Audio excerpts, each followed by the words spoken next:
અને અમારા ગામમાં કશું થયું જ નથી આવું બંધારણ. જે પેલો કાકો માફી માંગે છે એ કાકાને હું 15 વર્ષથી બોલાવતો નથી, કદી મેં મારા ઘેર એને ચા નથી પાયો. અને એ વ્યક્તિ તો મારાથી ભણતો તો એને શું દેખાડવાની વાત કરી છે. એ વ્યક્તિ શું કેમ માફી માંગે? કદાચ કોઈ ભૂલ હોય તો અમે જઈએ.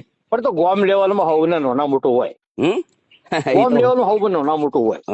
આ ટાર્ગેટ કરવામાં આવ્યું છે મારા ઉપર એક ષડયંત્ર. સાહેબ આ 500 બાપુ દાડા તમારા કરતા અમને 20 વર્ષથી હોમે છે બધા. હે 20 વર્ષથી મારા હોમે છે.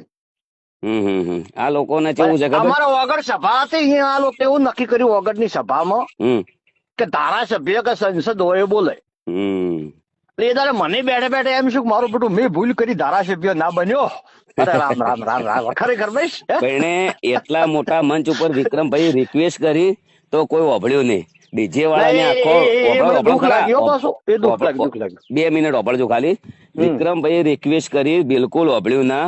5000 ડીજે વાળા ભેળા થયા, કોઈનું ઓભળ્યું ના, કોઈ સુધારો નહીં. મનનું ધાર્યું, મનનું જ કરવાનું.